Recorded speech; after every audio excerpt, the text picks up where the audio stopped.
if we're going to... And Amir, we will be back with you shortly. Sorry to interrupt, but we go live now to Washington, where President Obama is making a statement. Our differences with Iran meant that our governments almost never spoke to each other. Ultimately, that did not advance America's interests. Over the years, Iran moved closer and closer to having the ability to build a nuclear weapon. But from Presidents Franklin Roosevelt to John F. Kennedy to Ronald Reagan, the United States has never been afraid to pursue diplomacy with our adversaries. And as president, I decided that a strong, confident America could advance our national security by engaging directly with the Iranian government. We've seen the results. Under the nuclear deal that we, our allies and partners, reached with Iran last year, Iran will not get its hands on a nuclear bomb. The region, the United States, and the world will be more secure. As I've said many times, the nuclear deal was never intended to resolve all of our differences with Iran, but still, engaging directly with the Iranian government on a sustained basis for the first time in decades has created a unique opportunity, a window to try to resolve important issues. And today I can report progress on a number of fronts. First, yesterday marked a milestone in preventing Iran from obtaining a nuclear weapon. Iran has now fulfilled key commitments under the nuclear deal. And I want to take a moment to explain why this is so important. Over more than a decade, Iran had moved ahead with its nuclear program, and before the deal, it had installed nearly 20,000 centrifuges that could enrich uranium for a nuclear bomb. Today, Iran has removed 2/3 of those machines. Before the deal, Iran was steadily increasing its stockpile of enriched uranium, enough for up to 10 nuclear bombs. Today, more than 98% of that stockpile has been shipped out of Iran, meaning Iran now doesn't have enough material for even one bomb. Before, Iran was nearing completion of a new reactor capable of producing plutonium for a bomb. Today, the core of that reactor has been pulled out and filled with concrete, so it cannot be used again. Before the deal, the world had relatively little visibility into Iran's nuclear program. Today, international inspectors are on the ground, and Iran is being subjected to the most comprehensive, intrusive inspection regime ever negotiated to monitor a nuclear program. Inspectors will monitor Iran's key nuclear facilities 24 hours a day, 365 days a year. For decades to come, inspectors will have access to Iran's entire nuclear supply chain. In other words, if Iran tries to cheat, if they try to build a bomb covertly, we will catch them. So the bottom line is this: whereas Iran was steadily expanding its nuclear program, we have now cut off every single path that Iran could have used to build a bomb. Whereas it would have taken Iran 2 to 3 months to break out with enough material to rush to a bomb, we've now extended that breakout time to a year. And with the world's unprecedented inspections and access to Iran's program, we'll know if Iran ever tries to break out. Now that Iran's actions have been verified, it can begin to receive relief from certain nuclear sanctions and gain access to its own money that had been frozen. And perhaps most important of all, we've achieved this historic progress through diplomacy, without resorting to another war in the Middle East. I want to also point out that by working with Iran on this nuclear deal, we were better able to address other issues. When our sailors in the Persian Gulf accidentally strayed into Iranian waters, that could have sparked a major international incident. Some folks here in Washington rushed to declare that it was the start of another hostage crisis. Instead, we worked directly with the Iranian government and secured the release of our sailors in less than 24 hours. And this brings me to a second major development. Several Americans, unjustly detained by Iran, are finally coming home. In some cases, these Americans faced years of continued detention, and I've met with some of their families. I've seen their anguish, how they ache for their sons and husbands. I gave these families my word. I made a vow that we would do everything in our power to win the release of their loved ones, and we have been tireless.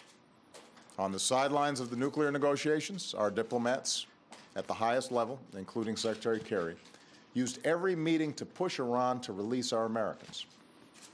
I did so myself in my conversation with President Rouhani. After the nuclear deal was completed, the discussions between our governments accelerated. Yesterday, these families finally got the news that they had been waiting for. Jason Rezaian is coming home. A courageous journalist for the Washington Post who wrote about the daily lives and hopes of the Iranian people, he's been held for a year and a half. He embodies the brave spirit that gives life to the freedom of the press. Jason has already been reunited with his wife and mom. Pastor Saeed Abedini is coming home. Held for 3.5 years, his unyielding faith has inspired people around the world in the global fight to uphold freedom of religion. Now Pastor Abedini will return to his church and community in Idaho. Amir Hekmati is coming home, a former sergeant in the Marine Corps. He's been held for 4.5 years. Today, his parents and sisters are giving thanks in Michigan. 2 other Americans unjustly detained by Iran have also been released. Nusratollah Hosravi Rudsari and Matthew Trutvitik, an Iranian who was in Iran as a student. Their cases were largely unknown to the world, but when Americans are freed and reunited with their families, that's something that we can all celebrate. So I want to thank my national security team, especially Secretary Kerry, Susan Rice, my national security advisor, Brett McGurk, Avril Haines, Ben Rhodes. Our whole team worked tirelessly to bring our Americans home, to get this work done. And I want to thank the Swiss government, which represents our interest in Iran, for their critical assistance. And meanwhile, Iran has agreed to deepen our coordination as we work to locate Robert Levinson, missing from Iran for more than 8 years. Even as we rejoice in the safe return of others, we will never forget about Bob. Each and every day, but especially today, our hearts are with the Levinson family, and we will not rest until their family is whole again. In a reciprocal humanitarian gesture, 6 Iranian Americans and 1 Iranian serving sentences or awaiting trial in the United States are being granted clemency. Now, these individuals were not charged with terrorism or any violent offenses. They're civilians, and their release is a one-time gesture to Iran, given the unique opportunity offered by this moment and the larger circumstances at play. And it reflects our willingness to engage with Iran to advance our mutual interests, even as we ensure the national security of the United States. So, nuclear deal implemented. American families reunited. The third piece of this work that we got done this weekend involved the United States and Iran resolving a financial dispute that dated back more than 3 decades. Since 1981, after our nations severed diplomatic relations, we've worked through an international tribunal to resolve various claims between our countries. The United States and Iran are now settling a long-standing Iranian government claim against the United States government. Iran will be returned its own funds, including appropriate interest, but much less than the amount Iran sought. For the United States, this settlement could save us billions of dollars that could have been pursued by Iran, so there was no benefit to the United States in dragging this out. With the nuclear deal done, prisoners released, the time was right to resolve this dispute as well. Of course, even as we implement the nuclear deal and welcome our Americans home,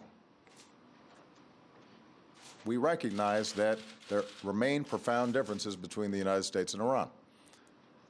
We remain steadfast in opposing Iran's destabilizing behavior elsewhere, including its threats against Israel and our Gulf partners, and its support for violent proxies in places like Syria and Yemen. We still have sanctions on Iran for its violations of human rights, for its support of terrorism, and for its ballistic missile program, and we will continue to enforce these sanctions vigorously. Iran's recent missile test, for example, was a violation of its international obligations, and as a result, the United States is imposing sanctions on individuals and companies working to advance Iran's ballistic missile program, and we are going to remain vigilant about it. We're not going to waver in the defense of our security or that of our allies and partners. But I do want to once again speak directly to the Iranian people. Yours is a great civilization with a vibrant culture that has so much to contribute to the world, in commerce and in science and in arts. For decades, your government's threats and actions to destabilize your region have isolated Iran from much of the world. And now our governments are talking with one another.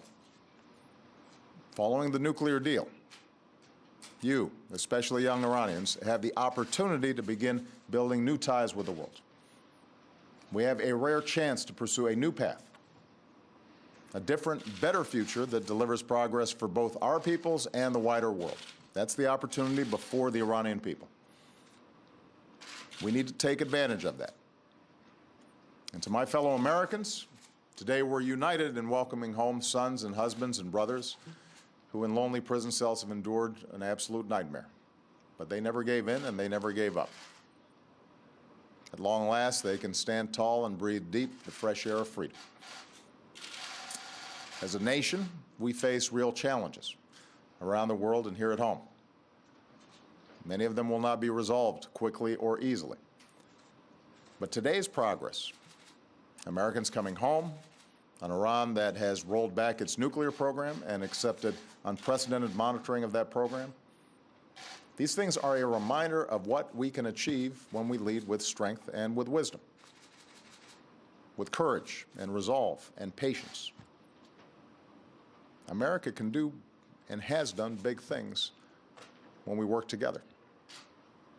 We can lead this world and make it safer and more secure for our children and our grandchildren for generations to come. So I want to thank once again Secretary Kerry, our entire national security team, led by Susan Rice. I'm grateful for all the assistance that we received from our allies and partners, and I am hopeful that this signals the opportunity, at least, for Iran to work more cooperatively with nations around the world to advance their interests and the interests of people who are looking for peace and security for their families. Thank you so much. God bless you. God bless the United States of America. Mr. President, where do you see this relationship going next?